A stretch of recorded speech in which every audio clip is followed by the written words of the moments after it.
생생한 현장 이슈를 색다른 시각으로 집중 분석하는 생방송 정치본색입니다. 저는 조선대학교 정치외교학과 개건교수로 있는 정기남입니다. 오늘 주제는 대통령실 이전 뒷감당해야 되는 국민이라는 주제로 얘기를 나눠볼까 합니다. 함께 집중 분석하실 두 분 모셨는데요. 늘 그 구수한 억양과 또 날카로운 분석으로 유명하신 송국건 평론가님 나오셨습니다. 안녕하세요. 예. 또 우리 민주당의 이경 대변인이신데요. 현안에 대한 어떤 거침없는 논평으로 전투력이 입증된 그런 대변인이십니다. 이경 대변인 안녕하세요. 네, 안녕하세요. 반갑습니다. 네. 자, 두 분 모시고 앞서 말씀드린 것처럼 이 대통령실 이전 뒷감당해야 되는 국민 이런 주제로 좀 얘기를 해볼 텐데요. 첫 번째 토크 주제는 영빈관 다시 짓는다입니다. 자, 이게 영빈관 얘기가 갑자기 좀 벌거졌는데요. 우선 이경 대변인께 한번 여쭤볼게요. 왜 그동안 조용했던 것 같은데 청와대 대통령실 이전 문제만 거론되고 관저 공사가 지금 거의 이제 마무리될 단계잖아요. 네. 그쪽에 좀 관심들이 많았는데 영빈관을 다시 짓는다는 이슈가 이렇게 벌거진 배경이 뭔가요? 우선은 이번에 예산안, 내년도 예산안이 우리가 공개가 되면서 영빈관이 그러니까 영빈관 공사 비용이 우리가 공개가 되는 것인데 네. 우선은 여기서 문제점이 하나 있습니다. 과거에 윤석열 대통령이 한 6개월 정도 전이죠. 네. 영빈관 신축은 없다라고 얘기를 했습니다. 음. 기존에 지금 청와대 영빈관이 있기 때문에 그것을 사용하면 되지 않겠습니까? 라는 어조로 말씀을 하셨어요. 그런데 갑자기 대통령이 그럼 최소한의 아무리 후보 시절이지만 약속을 지켜야 되는 거 아니겠습니까? 그런데 갑자기 영빈관을 새로 짓겠다라는 얘기입니다. 예. 그러면은 우선 첫 번째는 대통령이 국민과 약속을 지키지 않았던 것이고 기존의 관저나 아니면 집무실 이전하는 비용 그리고 합참 이전한 비용이 추가적으로 얼마나 많이 들어가고 국민들이 어려운 상황인데 그런 부분이 논란이 있었음에도 불구하고 지금 새로 짓겠다라는 겁니다. 네. 그리고 마지막으로 대통령은 아니라고 했는데 누군가는 후보 시절에 누군가는 영빈관 옮겨야지라고 얘기했습니다. 누구였을까요? 배우자 부인 김건희 씨는 옮겨야지라고 기자와의 통화에서 7시간 통화 많이 유명하지 않았습니까? 네, 그때 네. 나왔습니다. 그렇기 때문에 지금 더 논란이 시작되는 지금 어제부터 이제 오늘까지 시작점에 있는 것 같습니다. 이게 국민과의 약속을 저버린 것 아니냐, 그리고 또 여러 가지 논란들이 이제 시작되는 단계에 있는 것 같다 이런 말씀 주셨는데요. 당시에 이제 그 3월 달인가요? 윤석열 대통령 그 당시 당선자 시절이었던 것 같은데 기존의 영빈관을 활용할 수도 있다 이런 얘기도 있었던 것 같아요. 자, 그런데 그동안 이제 오랜 언론인 생활하시면서 우리 송국건 평론가께서는 청와대 출입도 해보셨고 10년 이상을 해보셨지 않습니까? 그런데 영빈관 이거 별도로 짓는 게 맞는 건가요? 저도 청와대 영빈관을 몇 번 가봤어요. 네. 그 기자들이 풀 기자로 할 때 국가 원수나 어떤 거 하면 풀에 딱 걸리면 그 영빈관도 가보고 하는데 물론 윤석열 대통령이 이 청와대를 벗어나서 그때 처음에 강화문 한다고 했다가 용산으로 옮기면서 필요하면 영빈관은 그 청와대 안에 있는 것을 쓰겠다고 이야기는 했죠. 그런데 실제로 지금 해보니 이 국민에게 돌려주고 나서 그러면 만약에 영빈관을 그 청와대를 쓰려면 며칠 동안 또 국민을 통제를 해야 돼요. 그 출입을 못할 그 경호 문제 때문에 그런 문제도 있고 해서 이 영빈관을 다시 짓기로 예산에 들어갔는데 이것을 한번 생각해 보셔야 됩니다. 이게 2023년 내년부터 만약에 예산이 이거 확정이 되더라도 2년 동안 짓는다는 거예요. 2년에 걸쳐서. 예, 그럼 2023년이면 2025년부터 사용할 수가 있죠. 2025년부터. 2년 동안 공사해서. 예, 2025년부터 네. 사용할 수 있죠. 그러면은 윤석열 대통령 임기가 2027년 5월까지입니다. 자, 네. 그러면은 2년 반 사용하는 거예요. 그 다음부터는 이 다음 대통령 누가 될지 모르지만 다음 대통령 사용하게 되죠. 자, 그래서 저는 이 논란을 보고 어떤 생각을 했냐면은 조금 전에 말씀하셨다시피 제가 청와대 한 10년을 출입을 하면서 그 해외 출장을 상당히 많이 나가봤는데 제가 가장 부러웠던 것이 뭐냐면은 그 다자기구 회의, 아셈이나 에이펙이나 이런 회의가 있으면은 그 도시 공항에 내리면은 전 세계 그 국가 정상들의 그 전용기가 딱 다 있어요. 전용기가 있는데 우리나라만 이게 전용기가 그 국가게 아니고 전 세계입니다. 전 세계. 그래서 지금은 대한민국이라고 써놨지만은 이명박 대통령 초기까지는 아시아나나 대한항공 거를 국기만 달았어요. 예. 그 왜 그러냐 하면은 이게 대통령 전용기를 하나 만들려고 하면 예산이 한 2, 3천억 정도 드는데 그걸 항상 다 반대하는 거예요. 그 야당에서. 그렇죠. 야당에서 반대하는 그런데 야당이 뭐 민주당이든 국민의힘이든 그렇죠. 야당만 국민의힘이든 되면. 야당이든 야당은 다 반대하는 거예요. 예, 그런데 어차피 정권이 바뀌면은 예. 그쪽 소속 정당의 대통령이 쓸 건데 그걸 반대를 하는 거예요. 그 저는 이것도 저 논란이 이런 것을 보고 어차피 2년 반 후에는 이 새로운 대통령이 사용을 하고 할 텐데 굳이 이렇게 그 좀 시비를 삼을 필요가 있나 그런 생각은 해요. 굳이 시비 삼을 필요가 있냐? 좀 국격에 맞게 뭔가 좀 그런 영빈관도 필요한 거 아니겠느냐? 뭐 이런 취지의 말씀이시잖아요. 그렇죠. 자, 그 실제 대통령실에서 이제 이 그 영빈관 다시 짓는다 이게 이제 언론 보도를 통해서 알려지고 이게 기재부 예산안에 그 내용이 포함되어 있었던 거 아니겠습니까? 근데 뭐 우선 예산 규모도 규모입니다만 그 대통령실이 해명이 어떤 거였냐면요. 국정 운영의 원활한 뒷받침 그리고 국격에 맞는 어떤 뭐 그런 그 행사 시설 이런 것들이 필요하다 뭐 이렇게 얘기했단 말이에요. 이경 대변인 그 공감이 가십니까? 전혀 안 가니까 제가 지금 여기 앉아 있겠죠. 네. 국격 좋습니다. 우리나라의 네. 국격이 지금 대통령이 해외에 가서 대통령 부부가 해외에 가서 국격을 어떻게 보면 국격을 좀 떨어뜨리는 그 행보를 보이지 않았습니까? 그럼에도 불구하고 그러면 우리 영빈관만이라도 국격을 높이겠다라고 얘기를 한다면은 그 주장 일부 인정합니다. 그러면은 좋습니다. 그 국격을 높이는데 그럼 영빈관에 기존에 있는 청와대 영빈관을 사용할 수 있다고 얘기했으면 그 영빈관을 리모델링할 수 있는 비용은 없었는가? 굳이 이것을 신축해야만 했었는가라는 것을 좀 우리가 얘기해야 되지 않겠습니까? 그럼 최소한 국민 세금에 대해서 우리가 이렇게 많이 사용을 하게 된다면은 그냥 몇백억 원대잖아요. 이렇게 많이 사용을 하게 된다면 최소한 우리가 청와대에 있는 영빈관을 대통령이 그 전에 6개월 전에 사용한다고 했음에도 불구하고 우리가 이렇게 한번 알아보니 이것이 좀 부족하다라는 국민을 배려하는, 국민을 위하는, 국민 세금 돈 쓰는 거 아니겠습니까? 네. 그럼 그러한 설명이라도 있어야 되는 것인데 그러한 설명이 전혀 없었다라는 거 문제 있죠. 그래서 저는 말씀을 안 드릴 수가 없는 것이고요.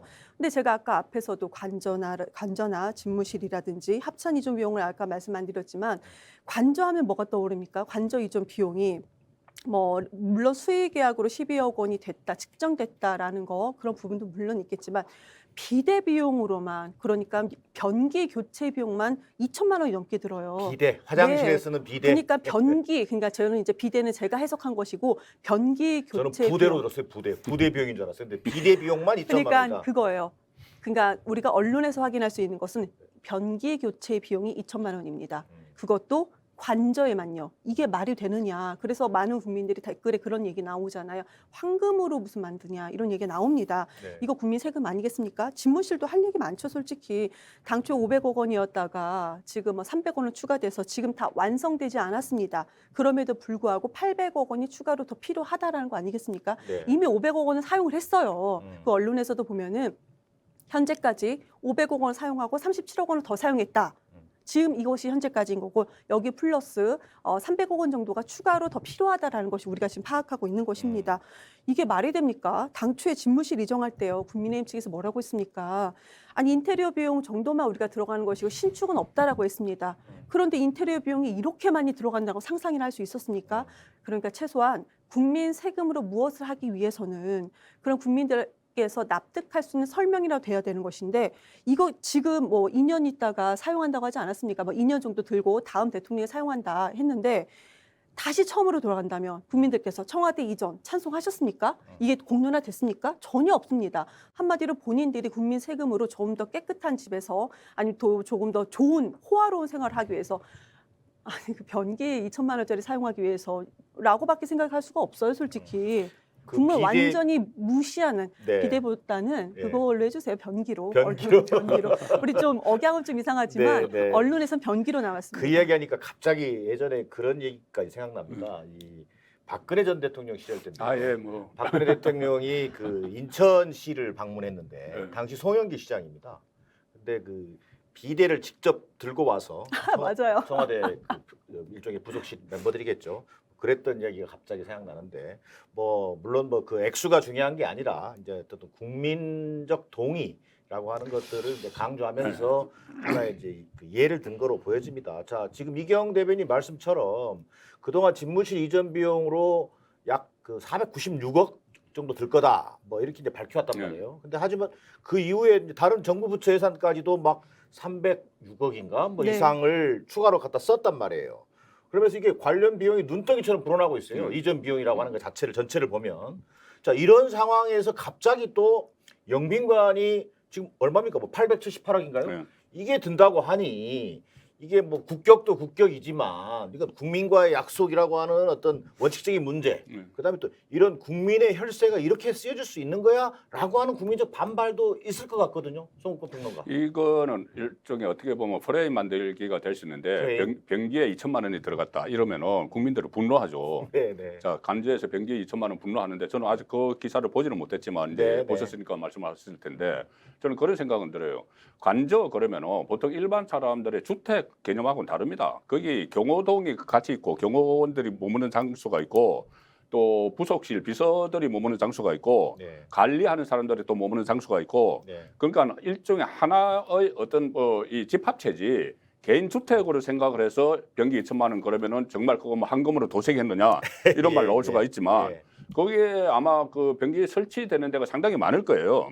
그렇기 때문에 그런 액수가 나온 것 같고 그리고 이 사실 일일이 내가 간접 공사를 하는데 병기에 2천만 원 들어가고 이거를 일일이 설명을 할 수는 없는 거지 않습니까? 물론 그렇습니다. 그래 전체적으로 좀 늘어나는 이 부분에 대해서는 당초 예상을 못했고 또 이제 지적을 받을 수는 있죠. 그리고 사실 뭐 그 당초에 약속했던 것을 못 지키고 영병관을 새로 짓는 거 그러면 뭐 국민에게 설명을 하기는 해야 돼요. 이게 경호의 문제도 있고 이 청와대를 그 방문객이 정말 당초 예상보다 폭발적으로 많지 않습니까? 아직까지도 그 예약을 해야지 들어가는 그 상황인데 그러면 국민들이 해외 국가 원수가 보면 뭐 한 달에 한두 번꼴로 와요. 그럼 한 달에 한두 번꼴로 올 때 청와대 영빈관을 사용하려면은 그 앞뒤를 해서 경호 차원에서 한 2, 3일씩은 비워야 되거든요. 청와대 영빈관을 활용한다고 했을 때 활용한다고 했을 때 비워야 돼요. 네, 그럼 네. 영빈관만 비우는 게 아니고 청와대 근처를 다 비워야 돼요. 경호 문제 때문에. 부합하겠죠. 예. 네, 네.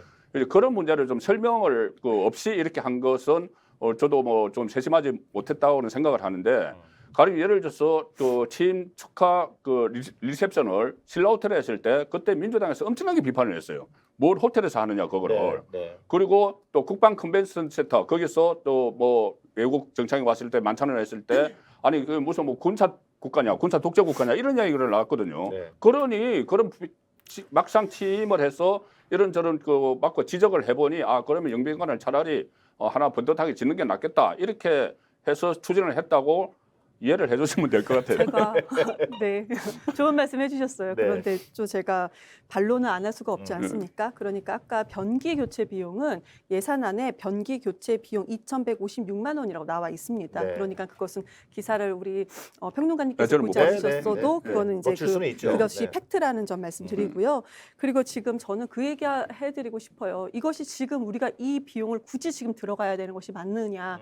그동안에 그러면은 그 청와대를 사용함에 있어서 아까 국격이라고 말씀 주셨는데 그 많은 것들이 그럼 얼마나 더 우리가 부족했었느냐 그런 것이 공론화된 적이 있었는가 그리고 그것이 국민을 위해서 되는 것인가 그리고 우리 이번에요 그 영빈관을 공사하는데 공사 주체는 대통령실 근데 수혜자가 국민이라고 되어 있어요. 네, 그렇죠. 수혜자가 그게 국민이라고 말이 돼 있더라고요. 됩니까? 영빈관을 우리가 신축을 하는 것인데 왜 수혜자가 국민입니까? 국민은 한 번도 못 들어가는 거 아니에요? 그렇죠. 왜 국민이 수혜자냐 이런 네. 식으로 국민을 국격을 속이는 높이는 거니까 네. 국민 얘기죠.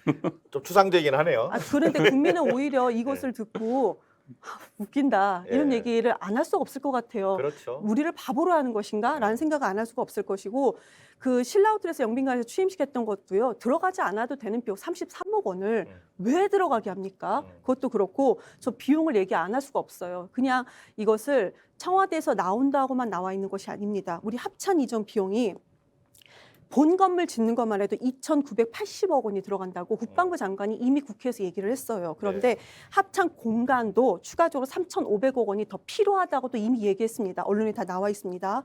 그리고 저 세부적인 것도 있지만 그것은 제가 논의로 하고 미군 잔류기지 남아있지 않습니까? 네. 드래곤 힐 호텔 이전 신축 비용이 3,000억 원입니다. 용산에 있는. 네, 그럼요. 그런데 이것은 미군에 우리가 요청한 거기 때문에 지금 이것은 빠르게 이전하기 위해서는 우리나라가 이것을 비용을 댈 수밖에 없는 것이다라는 그런 관점으로 또 국방부 장관이 이미 얘기를 했고요. 그 국방부에서 군부대 이전 비용을 아직 거론도 되지 않았습니다. 네.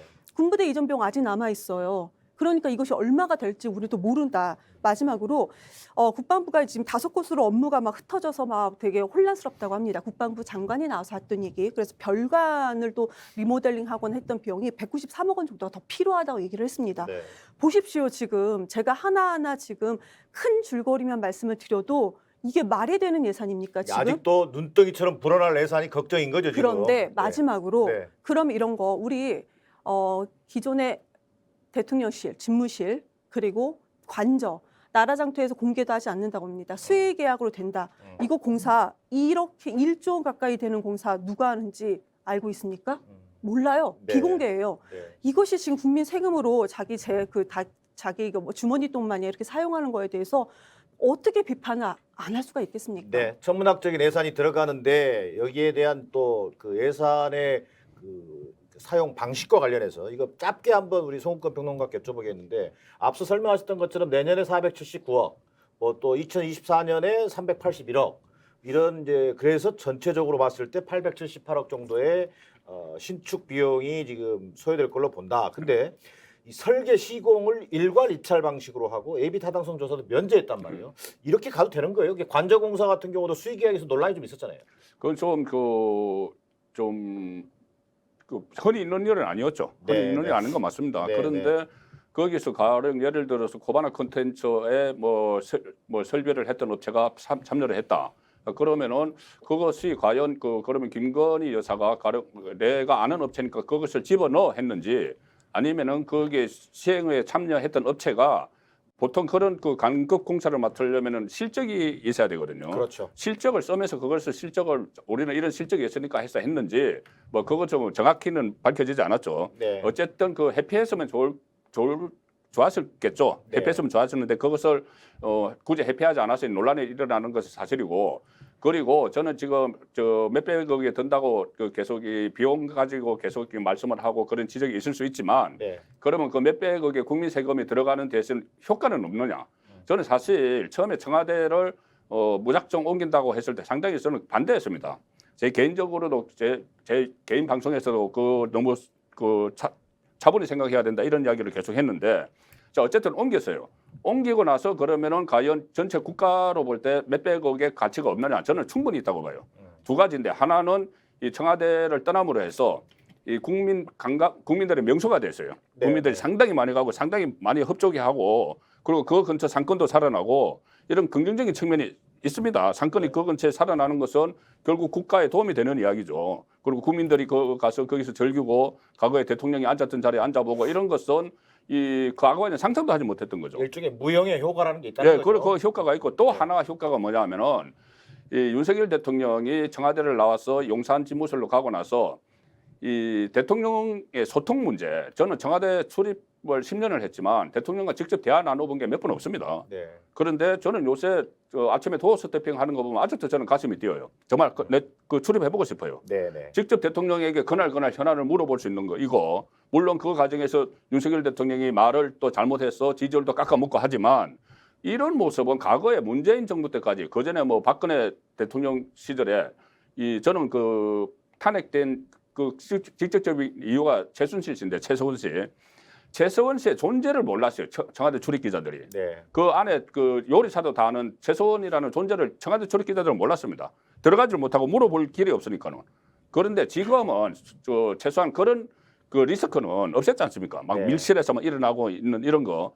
그래서 저는 그거 두 가지 국민에게 돌아갔다는 것, 청와대가 돌아갔다는 것하고 또 청와대에서 나와서 국민 앞에 대통령이 노출된다는 것, 이 두 가지를 해도 저는 이 뭐 여러 가지 뭐 간접 들어가는 이 비용 물론 뭐 많이 아끼면 좋겠지만 그거는 그 불가피한 비용이라고 생각합니다. 제가 짧게 이렇게 하시죠. 이게 자연스럽게 이게 이제 입으로 넘어가야 되는데 입 두 번째 주제의 토크로 넘어갔으면 좋겠는데 연결된 얘기입니다. 결국은 이제 국민적 동의라든가 이런 것들이 정말 중요한 부분인데 그런 것들이 얼마나 잘 반영되고 있는가 예산 그 전체적인 비용만 볼 것이 아니라 또 국민들이 무형의 어떤 청와대 공개 이전을 통해서 얻게 되는 무형의 어떤 그런 그 효과도 있는 거다. 뭐 이런 말씀도 주셨고요.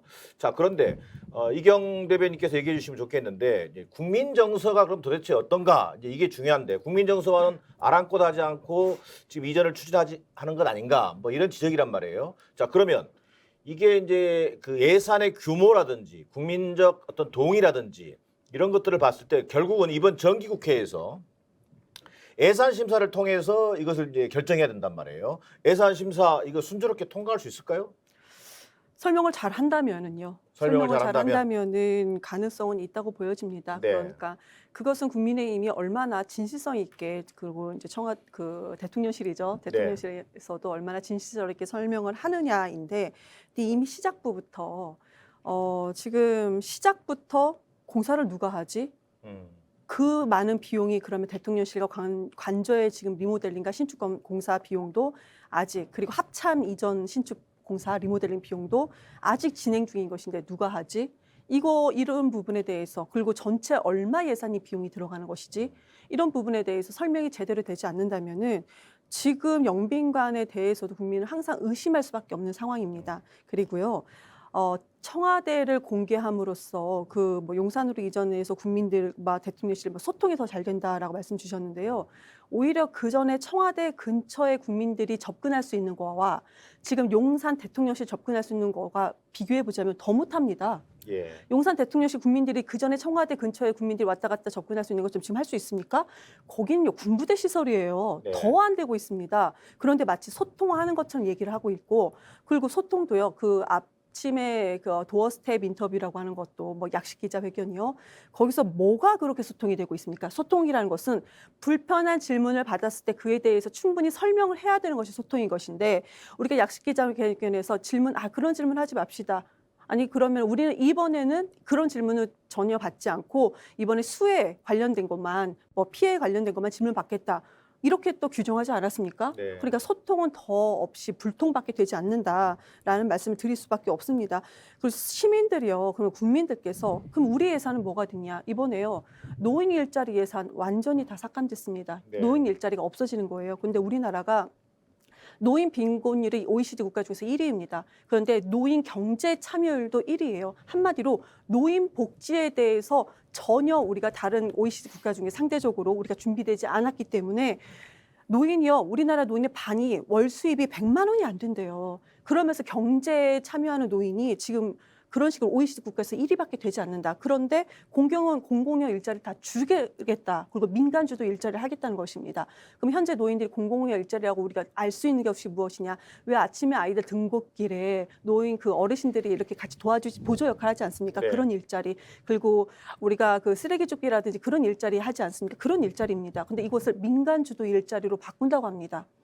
그러면은요, 민간에서는 수익을 창출해야 되는데 노인들을 얼마나 어떻게 할 것인가? 네. 그럼 지금처럼 할 수 있는 것인가? 뭐 하나만 더 말씀드린다면은 예산 일자리까지 네, 갔습니다. 그럼요. 지역화폐 예산, 예, 지역화폐요. 네. 우리나라는 지금 우리가 한마디 경제활동, 그러니까 소상공인들, 우리가 자영업자들이 거의 반이 우리가 자영업자예요.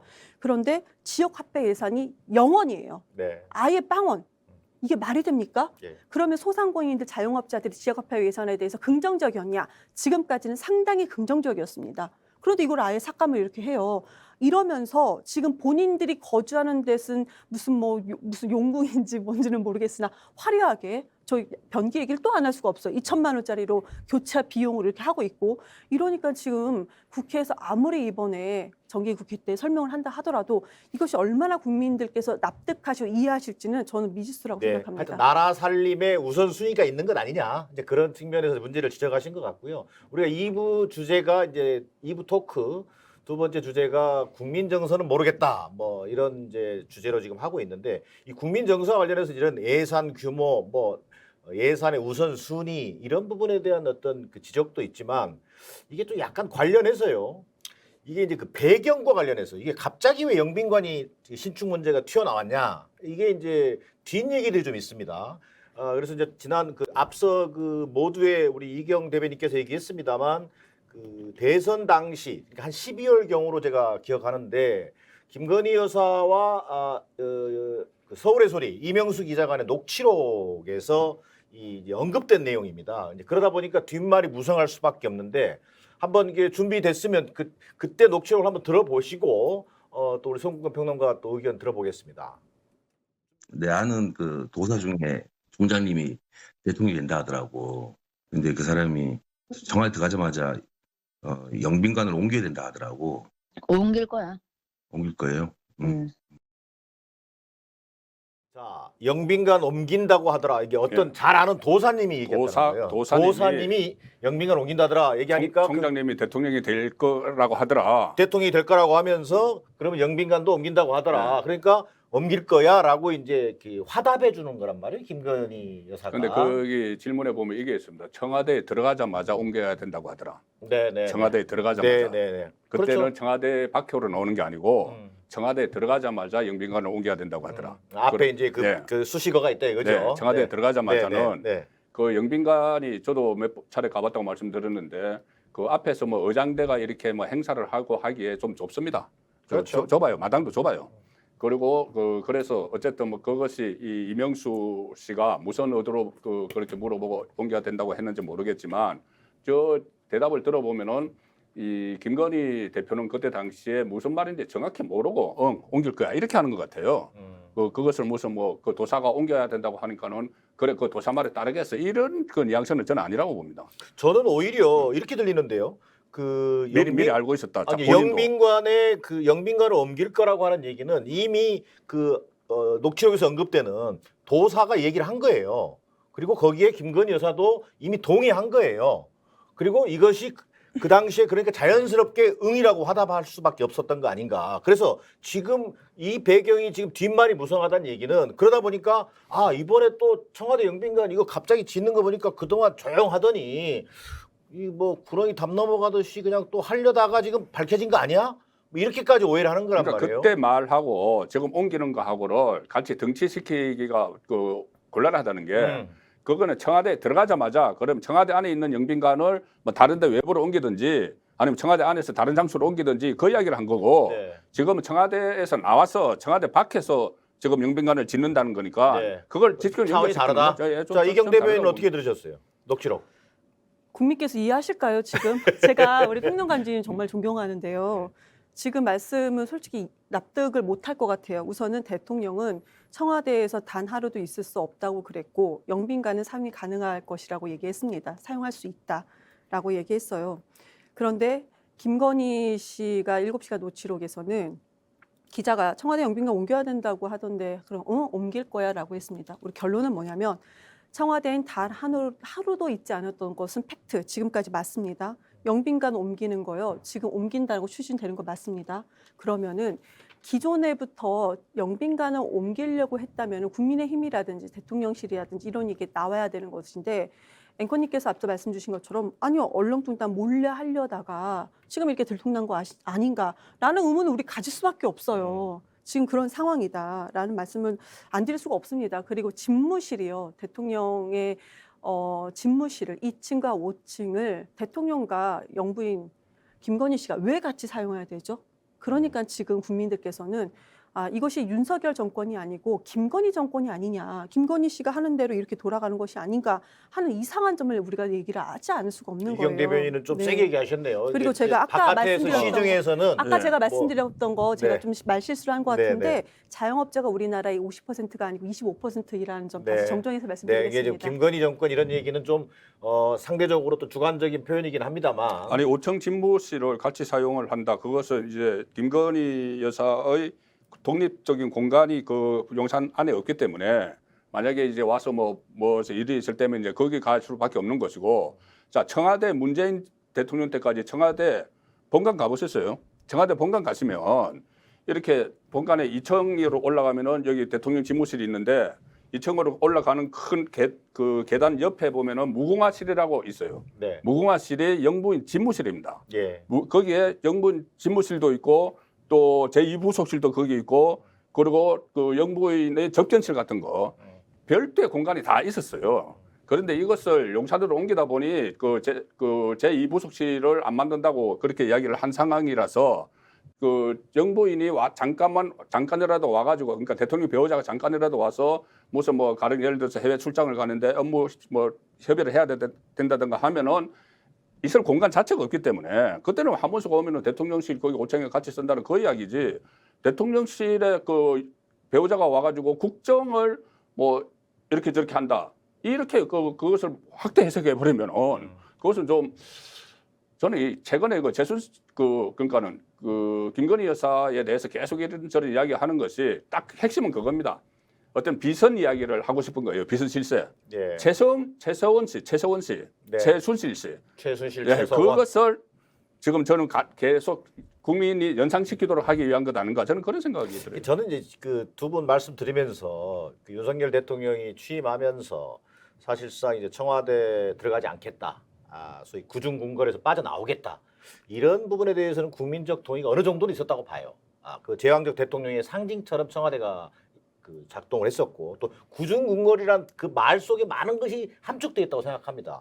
그리고 앞서 그 얘기하셨던 것처럼 도어스태핑하면서도 그 기존의 역대 대통령들이 보여주지 못한 모습으로 좀 약간 신선하게 받아들이려고 했어요. 근데 중요한 것은 이 하드웨어적인 것이 아니라 형식이 아니라 내용이 거기에 좀 뭔가 충족이 되고 그래야 국민들이 거기에 대해서 그 어떤 효과랄까 누리는 어떤 효과가 좀 더 극대화될 텐데 그것이 이루어지지 않으면서 오히려 앞에 하려고 했던 그 하드웨어적인 측면이 야, 저 무슨 의도가 있는 거 아니야? 무슨 배경이 있는 거 아니야? 이렇게 얘기가 옮아가는 것 같거든요. 자, 제2부속실 문제도 마찬가지잖아요. 2부속실을 폐지했단 말이에요. 근데 공적 통제를 김건희 여사가 공적 통제를 받지 않으려고 폐지한 거 아니야? 지금 이런 얘기가 나온단 말이에요. 그다음에 또 마찬가지죠. 영빈관 저게 나중에 새로 지으려고 했구나. 청와대 안 들어간다고 해놓고 이렇게도 오해받을 수 있는 것 아닌가. 이런 부분에서 이제 문제가 제기되는 것이고 좀 뭔가 투명한 어떤 절차. 어떤 그 공개적으로 문제를 추진하는 방식 이런 부분에서 많은 아쉬움이 있는 것 같거든요, 이경 대변인. 그렇죠. 첫 번째로 청와대를 왜 옮기려고 하지? 그것이 왜 그러니까 이런 상황, 코로나 팬데믹 상황에서 왜 우리가 그 청와대를 옮기는 것이 이번 정권의 왜 1차적인 과제처럼 그렇게 이행이 되는 것인가? 이해가 안 되고 있잖아요, 지금. 솔직히요, 제가 아까부터 이해가 안 된다, 뭐 국민한테 설명이 충분히 되지 않았다라고 하는 것은요, 지금 현 정권이 그러고 있습니다. 이해 안 되는 일을 계속하고 있어요. 그리고 청와대가 구중궁궐이라고 얘기해 주셨는데 그러면 청와대 내에서 구중궁궐이 아닌 어떻게 개방할 수 있고 청와대 내에서 국민 세금을 함부로 쓰지 않고 우리가 소통의 창을 더 열 수 있는 그런 방안을 왜 고민하지 않았는가. 근데 갑자기 단 하루도 못 있겠다고 하는 이유는 무엇인가. 의구심이 계속 생기는 거잖아요. 지금. 그러면은 지금 제가 아까도 잠깐 말씀드렸지만 용산으로 이전했습니다. 그 용산으로 이전했을 때는 저는 용궁이라고 말씀을 드려요. 왜 그러냐면 여기는 용산궁궐입니다. 국민의 접근성이 훨씬 더 떨어져요. 그러면서 무슨 뭐 소통한다고 얘기를 하고 있는데 그걸 소통할 때도 뭐가 소통이 지금 되고 있습니까? 뭐가 해명이 되고 있습니까? 그런 것이 전혀 없다라는 말씀. 그리고 오히려 또 예산 얘기를 안 드릴 수가 없는데 경호 비용이요. 그전에는 400명인데 700명이 더 추가가 된다고 합니다. 한마디로 75% 기존의 청와대를 활용했을 때와 그냥 관저로 이동하면서요. 75% 경호 비용이 더 들어간다고 합니다. 이게 대통령실 이전이 아니라 관저 이동에 따른 대통령실과 관저의 분리함으로써 이 분리 비용만으로도 지금 경호 비용이 75%가 더 확대가 됩니다. 왜 그래야 되는 것인가? 이상하지 않습니까? 그런데 지금 서민 예산은 다 떨어지고 있어요. 그리고 우리가 아까 제가 지역 화폐도 말씀드렸지만 공공임대주택 예산이 5조 원이 좀 넘는데 이것도 완전히 삭감됐습니다. 이거 어떻게 되는 것이에요? 그리고 공공임대주택 삭감되는 대신 그러면 이렇게 임대주택에 들어가서 민간 주도를 바꾼다고 합니다. 그러면은요. 공공에서 왜 공공임대주택을 해야 되는지는 제가 말씀드리지 않아도 다 아실 거예요. 국민들의 혜택이 더 많이 돌아가기 위해서 민간이 한다는 것은 민간이 그 중간 과정을 거치면서도 민간은 사업에 대해 만약에 사업을 한다면 그 이익을 창출해야 되지 않겠습니까? 그러면 그만큼 국민에게 돌아가는 혜택은 줄어들 수밖에 없어요. 그런데 지금 그렇게 한다고 하고 우리 이번에 복지 예산도 줄인다고 합니다. 복지 예산 줄이는 대신 뭐라고 하냐면 복지 예산을 지금 공공형 복지를 민간주도 복지로 바꾼다고 합니다. 이것은 구체적인 팩트는 나오지 않았고 어제 그런 발언이 나왔는데 국민복지를 민간주도로 한다면 민간주도 뭐가 됩니까? 다시 말씀드리면 민간은 사업 창출이 있어야 됩니다. 그 국민한테 가는 혜택 그만큼 복지에서도 가져간다는 거 아니겠습니까? 그러면서 지금 청와대는 이전했다. 그러면서 들어가는 비용은 점점 더 지금 발생하고 있고 얼마나 더 추가적으로 발생할지 우리는 미지수다. 이런 관점이에요. 자, 이경 대변인 말씀 듣다 보니까 도대체 무엇이 중요한디? 뭐 민생, 약자 우선 복지하면서 뒤로는 이런 그 천문학적인 돈이 들어가는 영빈관 신축 이런 얘기가 나오니까 국민들이 좀 공감하기 어려운 거 아니냐 뭐 이런 취지의 말씀인 것 같아요. 근데 자연스럽게 세 번째 그 주제로 넘어갔으면 좋겠는데요. 자, 그러면 다음 대통령의 선택은 어떻게 해야 되는 거냐? 이게 무슨 얘기냐면 자, 이렇게 비판적 입장을 취하고 계시는 이경 대변인. 그럼 민주당이 집권하면 용산 대통령실 그 사용 안 하고 청와대로 다시 들어갈 겁니까? 그럼 다음에는 민주당이 집권한다는 전제죠. 물론 전제죠.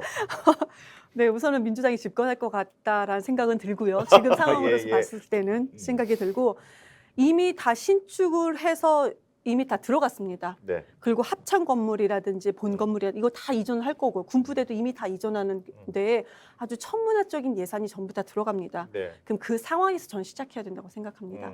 그런데 그러면 과제가 하나 남죠. 네. 기존에 우리가 지금 청와대를 국민한테 그냥 개방을 한다. 그리고 논란되지 않았습니까? 한복이라고 했는데 한복 같지 않는 그런 한복으로 뭐 이렇게 패션쇼장 비슷하게 돼서 화보 촬영을 하지 않았습니까? 근데 우리가 역사가 깊은 청와대가 이렇게 가볍게 잡지사에서 화보 촬영 현장으로 우리가 추락하는 부분에 대해서도 우리가 논란이 있었는데 그것은 뭐 여러 가지 또 그 논쟁거리가 많을 것 같아요. 찬반 논쟁도 있을 것 같고 그러면 기존에 우리가 청와대를 어떻게 활용할 것인가 그 역사를 우리가 보존하면서 어떻게 활용할 것인가는 좀 고민을 해봐야 되는 것이지 네. 다시 청와대를 옮기겠다? 그럼 기존에 지어졌던 건물 다 이전했던 거 그거 어떻게 하겠다는 것입니까? 네. 자, 그러면은 그 앞서도 언급했습니다만 청와대 출입도 해보시고 또 관저도 그 시설이라든가 영빈관의 어떤 시설이 국격에 맞게 좀 적절하게 필요하다는 어떤 그런 논점도 필요하고 그런데 한번 제가 그 송욱권 평론가께 한번 다이렉트로 한번 여쭤보고 싶어요. 기존의 청와대 그리고 지금 용산 대통령실 솔직히 어디가 더 좋은가요? 그 대통령 입장에서는 청와대가 훨씬 낫죠. 청와대가 훨씬 낫다. 안에 딱 들어가 있으면 훨씬 나요. 네. 그 관저에서 출근하는지 안 하는지도 몰라요. 네, 네. 지금 용산 오니까 아침에 출근 시간이 늦었다는 이야기까지 나오잖아요. 네, 네. 그러니 대통령과 대통령 배우자 입장에서는 청와대 안에 딱 들어가 있으면은 밖으로 또 나가는 메시지도 다 정제가 돼서 나가요. 문재인 대통령이 이런 이야기 국무회의에서 했다. 하다가 국무회의에서 말을 실수를 해도 그것은 대변인이 다 거기서 마사지를 해서 나가기 때문에 네. 위험 부담도 없어요. 그러면 가장 좋죠. 가장 좋은데 그런데 이 문재인 대통령도 강화문 시대를 열겠다고 해서 강화문 시대 추진위원회까지 만들었습니다. 공약을 지키지 못했죠. 그렇죠. 그래서 결국은 안 나왔어요. 거기서 못 나왔어요. 그렇죠. 못 나왔고 저는 이게 제가 한 가지만 딱 말씀드릴게요. 이게 물론 뭐 밖으로 나와서 이게 지금 윤석열 대통령이 밖으로 나와서 관저를 짓고 뭐 영빈관을 짓고 해서 엄청나게 욕을 먹고 있는데 그 혜택은 나중에 이 그 강화문 시대를 열겠다고 했던 민주당 정권이 다시 다 가져갈 수 있어요. 요건 윤석열 정부가 묻고. 그래서 그 제가 하나 좀 말씀드리겠다는 게 자, 이런 겁니다. 거기가 구중궁궐이라는 게 뭐냐 하면 이 생각나실 거예요. 그 김정숙 여사가 재임 중에 문재인 대통령 재임 중에 그 안에서 수영 강습을 받았어요. 경호원한테. 네, 경호원에게서 수영 강습을 받았습니다. 그런 경호원을 기사가 있었죠. 예, 그런 기사가 있었는데 거기에 대해서 그때 문재인 청와대에서 법원에 이거 명예훼손으로 아니라고 했는데 법원에서 그 사실을 인정을 했어요. 명예훼손이 아니라고 했어요. 그렇기 때문에 그것은 팩트라고 법원이 일단 판결한 겁니다. 자, 그러면은 그 구중궁궐 안에서 대통령 부인이 그 경호원에게 일부러 그 부서를 옮겨서 그렇게 수영 개인 강습을 받는 이런 일이 용산에서는 불가능하죠. 그런 그 무형의 그런 결국 그것은 국민들에게 그 돌아가는 건데 그것도 좀 생각을 하고 뭐 비용을 이야기를 해도 해야 될 것 같아요. 수영이요? 그러면은요, 솔직히 그 비용하고 아니 비용을 이야기하는 것이 아니고 아니요, 그러니까요. 지금 그러면은 그 김건희 여사가 뭐 하고 있는지 우리는 제2부속실이 없어요. 그러니까 제2부속실이 있다 없다가 중요한 것이 아니고 사적으로 만나는 사람들까지 다 대통령 기록물에 기록이 남는다는 거예요. 그런 제2부속실을 왜 안 만드느냐? 단순히 물리적인 공간이 없다는 것이 아니고요. 누구를 만나고 다니는지 우리가 전혀 알 수 없다는 것입니다. 통제받지 지금요, 않는다는 전혀 거죠. 알 수가 없어요. 그리고 지금 어디 가서 수용을 하는지 아니면 어디 가서 공사 계약을 뭐 수의 계약으로 다시 논의를 하는지 지금 우리가 어떻게 합니까? 전혀 대통령 모른다는 비서실에 것입니다. 그 전혀 김건희 모른다는 여사 거예요. 전담팀 두 사람이 있어요. 네. 전담팀 두 전담팀 사람이 두 그럼 사람이 이것을 공개하고 있습니까? 국민께 알 권리를 충분히 확보하고 있습니까? 아니, 그 그런 게 비서실에서 전혀 그 되지 않아요. 근데 비서실에서 단지 일정을 그냥 무슨 공개를 뭐 하겠죠. 수용을 말씀하신다는 것은 그러면 김건희 여사가 지금 무엇을 하고 다니는지도 공개하면서 비판해야 되죠. 이거는 말도 되지 않는다라는 말씀을 자, 드리고 수용 싶습니다. 얘기까지는 이제 하나의 그 대통령 그 주변 시설의 편의성을 고정 얘기하면서 근거를 이야기하는 거예요. 네, 고정 이제 근거. 나온 거고 그게 또 약간 얘기가 더 확대된 측면이 있어 보입니다. 자, 근데 이제 이게 그 이런 또 지적도 있습니다. 아니 그 영빈관의 필요성도 있지만 어쨌든 청와대에 들어가지 않겠다. 그리고 국민들에게 돌려주고 용산으로 대통령실 이전하고 또 관저도 기존의 외교부 장관 공간을 활용하고 뭐 이런 것들까지 진행이 됐잖아요. 그러면은 더 이상 예산 쓰지 말고 돈 쓰지 말고 좀 집무실 이슈라든가 이런 것들은 다음 정권에도 맡길 수 있는 거 아닌가요? 좀 무리해서 영빈관 신축한다든가 해서 좀 국민 정서를 자극하는 것보다는 송국권 평론가 어떻게 보세요? 아니 그러니까 그것이 제가 말씀드렸다시피 지금 당장 쓰는 게 아니고 결과적으로 수혜자는 결과적으로 수혜자는 계속 본인도 그러니까 윤석열 대통령도 임기 중에 절반은 본인이 수혜를 하지만 그 나머지는 그 다음에 그 후임자 대통령들이 다 하는 것이기 때문에 오히려 저는 제가 뭐 대통령 전임기 말씀을 드렸다시피 지금 요걸 실컷 이 현직 대통령이 먹고 나중에 혜택은 다른 대통령이 가져가는 그런 상황도 될 수 있어요. 네, 이게 좀 뭔가 이 중장기적인 관점에서 볼 필요가 있다. 비록 지금 시작하지만 그 수혜자는 다음 정권일 수도 있고 그것이 그렇죠. 뭐 민주당 본인도 정권, 수혜를 본인도 인구를 받지만은 다음 정권의 수혜를 받게 되는 자, 그 방향이죠. 결국 정기국회에서 이제 뭐 이 예산안 놔두고 지금 민주당의 공식 입장이 나왔습니까? 이 사안에 아직 대해서. 이거에 대해서는 공식 입장은 아직 안 나온 것 같습니다. 그럼 이경 대변인의 개인적 입장에서 봤을 때 이 정기국회에서 가장 쟁점이 될 게 뭐라고 보십니까? 예산 규모로 보십니까? 아니면 국민적 어떤 그 동의 절차로가 문제가 될 거라고 보십니까? 뭐 좀 전망해 본다면 좀 어떻게 느껴지시나요? 공사를 한다고 한다면 예산 비용도 물론 우리가 중요하겠죠. 그러면 그 예산을 누가 공사를 맡는 것인가? 주체 공사의 주체. 네, 공사 주체 예. 누가 할 것인가? 이 부분에 대해서 우리가 명확하게 좀 파고들어서 봐야 된다. 왜 이런 말씀 드리냐면 지금 이런 얘기까지 나오고 있어요. 계속 신축 건물을 짓고 리모델링을 계속 앞으로 할 계획이라는 것이다. 그런데 공사 주체가 어디인 것인가는 이것은 밝혀지지 않을 것이다. 지금 현재까지는 비공개이지 않습니까? 네, 네. 네. 그러면 이 공사로 인해서 그 수익 창출, 그 수입 이것은 누가 가져갈 것이냐? 왜 공사를 신축 공사 리모델링 이렇게 많이 하지? 근데 지금까지 공사했던 곳은 코바나 콘텐츠 후원사입니다. 네. 다 김건희 씨와 연관되어 있어요.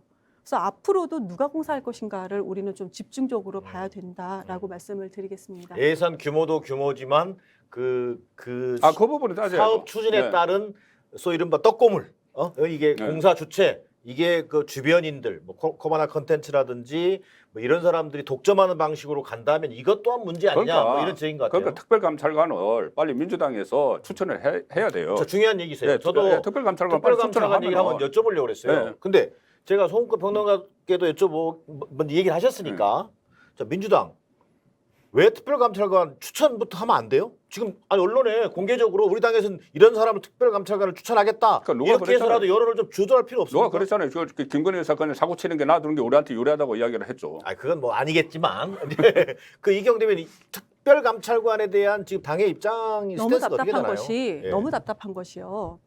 지금 공개는 당연한 거예요. 그전 정부의 공사를 어떻게 하는지 수의계약까지도 공개가 다 되어 있습니다. 솔직히. 이 너무나도 당연한 것을 공개하지 않으니까 특별감찰관 제도를 해야 된다? 이게 말이 됩니까? 어쨌든 이제 뭐 관저 당연한 공수- 거죠. 아니 당연한 것을 공개하면 되는 것이에요. 네, 네. 공개는 그럼에도 공개다. 공개는 아니 공개하면 되는 그럼요. 거다. 그럼에도 불구하고 부족한 부분이 있으면 특별감찰관 제도를 하는 것인데, 네. 근데 지금은 다 비공개를 해놓고, 그러니까 논란의 화두가 옮긴 거죠. 그러니까 원래는 이것을 공개하는 것이 당연한 것인데 하지 않은 것이 우리는 이것을 들여다봐야 되는 것인데 이 이슈를 옮깁니다. 아니 그럼 특별감찰관 제도 하지 왜 너희들 추천하지 않아?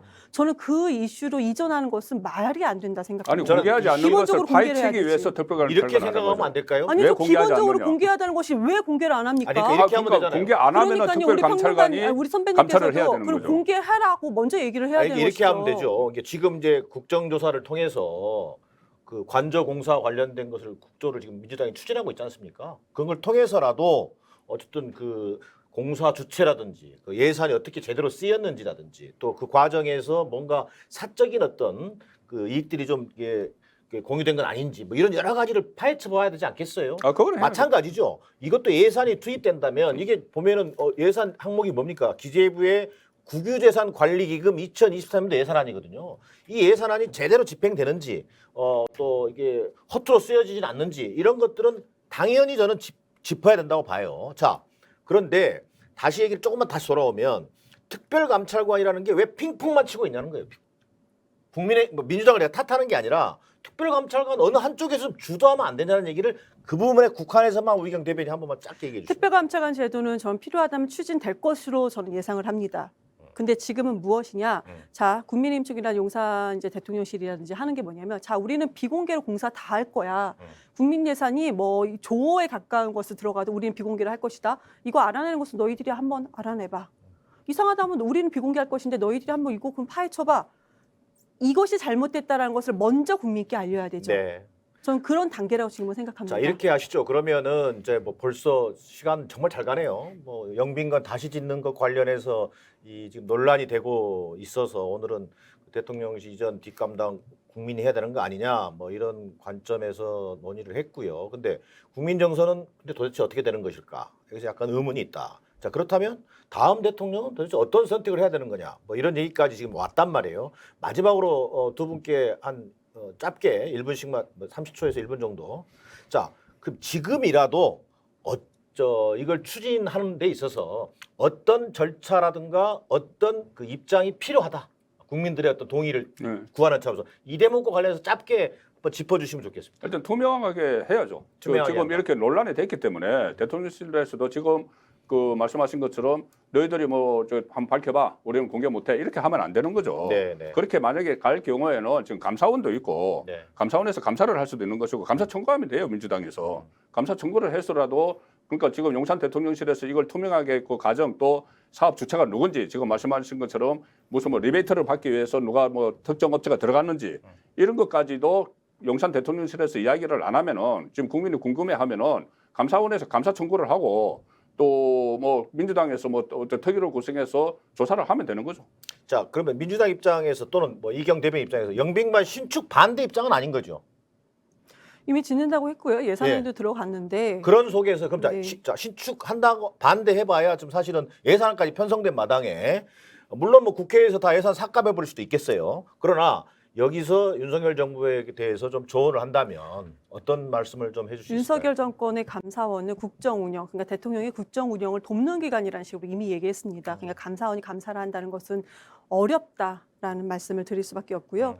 국민의 세금은 윤석열 그 대통령의 주머니 돈이 아닙니다. 그러니까 이전 정부 탓 많이 하지 않았습니까? 그렇게 탓했던 이전 정부가 공개한 만큼이라도 명백하게 공개하시면서 추진하는 것이 옳다고 생각합니다. 네. 자, 뭐 벌써 오늘 마칠 시간이 됐습니다.